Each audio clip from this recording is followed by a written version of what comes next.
নমস্কার, news 18 Bangla digital পেজে আপনাদের স্বাগত। আমি সেবক দেব শর্মা। এই মুহূর্তে রয়েছি মালদা থেকে। রাজ্য জুড়েই এখন চলছে এসআইআর নিয়ে শুনানি পর্ব, আর এই শুনানি পর্বে বিভিন্ন জেলায় দুর্ভোগের ছবি কিন্তু স্পষ্ট। বহু মানুষ এই শুনানি কেন্দ্রে আসছেন যারা হয়রানির মধ্যে পড়ছেন। আমি এই মুহূর্তে দাঁড়িয়ে রয়েছি মালদহের মডেল মাদ্রাসা যে শুনানি কেন্দ্র, সেখানে প্রচুর মানুষ এই শুনানি কেন্দ্রে ইতিমধ্যে ভিড় করেছেন। প্রথমে দেখাবো সেই ছবি মালদার যে শুনানি কেন্দ্র, সেখানে কিন্তু প্রচুর মানুষ দীর্ঘক্ষণ অপেক্ষায় রয়েছেন। তারা অপেক্ষায় আছেন যে কখন তাদের ডাক পড়বে এবং কখন তারা প্রয়োজনীয় নথিপত্র দেবেন বা কখন তারা তাদের যে হিয়ারিং তার গ্রহণযোগ্য হবে। এমন নানা আতঙ্ক নিয়ে, নানা দুশ্চিন্তা নিয়ে মানুষজন কিন্তু এই মুহূর্তে মালদহে এই মডেল মাদ্রাসা স্কুলে, মালদহের একাধিক স্কুলে সেখানে হিয়ারিং চলছে। আর এই হিয়ারিংয়ে প্রচুর মানুষ আসছেন যারা কিন্তু তাদেরকে কাজ ফেলে আসতে হচ্ছে বা যারা কোনো সমস্যার মধ্যে আসছেন। এইভাবে এখানে এসে অনেকেই কিন্তু সমস্যা আছেন এবং বিশেষ চাহিদা সম্পন্ন মানুষ, তাদেরকেও হিয়ারিংয়ে ডাকা হয়েছে, এমনটাই অভিযোগ। এবং এই মুহূর্তে আমরা এসে গেছি মালদহে যে মডেল মাদ্রাসা হিয়ারিং কেন্দ্র, এই শুনানি রেজিস্ট্রার মালদা মডেল মাদ্রাসা।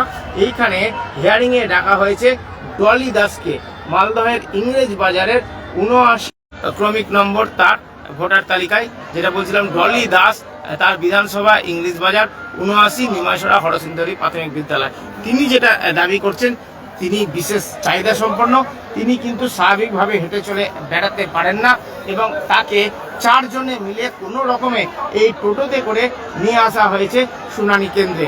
তার যদি শুনানি বাড়িতে হতো, কমিশনের প্রতিনিধি যদি বাড়িতে পৌঁছাতেন, তাহলে তাকে হয়রানির শিকার হতো না। তিনি হাঁটার তার স্বাভাবিক শক্তি নেই, বাড়িতে কার্যত হামাগুড়ি দিয়ে তিনি চলেন এবং 4 জনে কোনো রকমে তাকে তুলে নিয়ে এসেছেন এই শুনানি কেন্দ্রে। এখনও ঘন্টার পর ঘন্টা তিনি ঠাই বসে রয়েছেন এই টোটোতে, অটোতে, কারণ এইখান থেকে কিন্তু নেমে লাইনে দাঁড়াবেন বা এখান থেকে কিভাবে পৌঁছবেন ঘরে, কখন তার ডাক পড়বে, এরকম নানা দুশ্চিন্তা এই মুহূর্তে তার মনের মধ্যে ঘুরপাক খাচ্ছে। কিন্তু যেহেতু ভোটার তালিকা বিষয়, যেহেতু হিয়ারিংয়ে নিজে সশরীরে উপস্থিত থাকা প্রায় বাধ্যতামূলক, এমনটাই বিএলও জানিয়েছেন। আর তাই তিনি এসেছেন শত অসুবিধে, শত কষ্ট সহ্য করেও। সরাসরি কথা বলবো ডলি দাস, বিশেষ চাহিদা সম্পন্ন ভোটার। কি সমস্যা আপনার শারীরিক? আমি একদম হাঁটা চলা করতে পারি না, অনেক কষ্ট করে এসেছি। কিভাবে আপনি পৌঁছলেন এখানে? 4 দিন টোটোতে দিয়েছিল। আপনার কি শারীরিক সমস্যা, হাঁটতে পারেন না? না, একদম চলতে পারি না।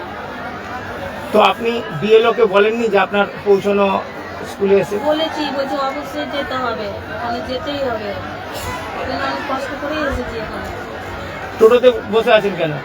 নিজে নামতে পারবো না, চলতে পারবো না, আমি বসে আছি। আপনি তো মতন চলতে পারলে তুমি বসে থাকতাম। কতটা অসুবিধা হচ্ছে এইভাবে হিয়ারিং? খুব কষ্ট হচ্ছে। এখান থেকে আপনার বাড়ি কত কিলোমিটার দূরে? অনেকটা দূরে, কতক্ষণ লাগলো আসতে? আধা ঘন্টা লাগলো। আধা ঘন্টা টোটোতে করে এলেন। নিমাইসরা এখান থেকে কয়েক কিলোমিটার দূরে, সেখান থেকে এখানে আসতে হলো আপনাকে এই হিয়ারিং এর জন্য। হিয়ারিং কি বাড়িতে হলে সুবিধা হতো? অনেক সুবিধা হতো, আমারও ভালো হতো, কষ্ট হতো না। বিএলও কে বলেছিলেন সে কথা? হ্যাঁ, বলেছি। তো এখন ঘরে পৌঁছবেন কিভাবে? আপনারা ব্যবস্থা করে দেবেন, আপনাদের জন্য এসেছি। আপনাকে কি বললো এখানে আসার পরে? কথা বলবো বিশেষ চাহিদা সম্পন্ন এই মহিলার মায়ের সঙ্গে। আপনার মেয়ে কি সমস্যা, কেন ডাকা হয়েছে?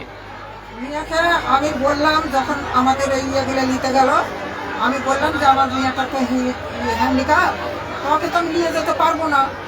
আর আমি নিয়ে ছেলে মানুষ, ওকে টাইনে খিচড়ে টোটোতে উঠাতে পারবো না। তো বাড়িতে হলে ভালো হয়। বলে যে না, ওখানে নিয়ে যেতেই হবে, না গেলে হবে না। যার যার হিয়ারিং তাকেই যেতেই হবে। আমি আর বেশি কিছু বললাম না। আমি বললাম আচ্ছা ঠিক আছে, নিয়ে যখন যেতেই হবে, হ্যান্ডিক্যাপ নিয়ে আমারও যদি একটা কোনো ভবিষ্যৎ হয়, আমি আর কয়দিন বাঁচবো, আমারও তো বয়স হয়ে গেল। তো মেয়েটা আবার ভালো থাকবে, সুস্থ থাকবে। তার মধ্যে তো হঠাৎ করে দেখছি মেয়েটা তো গোটাই ফুলে ফুলে একাকার হয়ে গেল। এ তো কালকে আবার ওষুধ টষুধ এনে খাওয়াইয়া টাওয়াইয়া আজকে একটু নিয়ে এসেছি। 4 জনে মিলে টোটোতে উঠালাম, আমার আর একটা মেয়ে, ছেলে, জামাই, আমরা সবাই মিলে ধরে টোটোতে উঠালাম। টোটো থেকে নামাতে পারছি না। এখন হিয়ারিং এর ঘরেতে কি করে পোষাবো এটা আমি তো এখনো ভাগে পাচ্ছি না।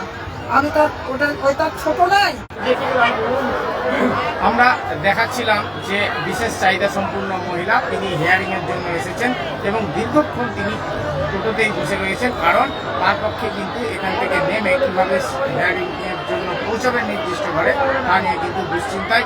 পরিবারের দাবি, দায়িত্বপ্রাপ্ত বিএলওকে সমস্যার কথা জানানো হয়েছিল, এরপরেও নাকি বলা হয়েছে যে সশরীরে হাজিরা দিতে হবে।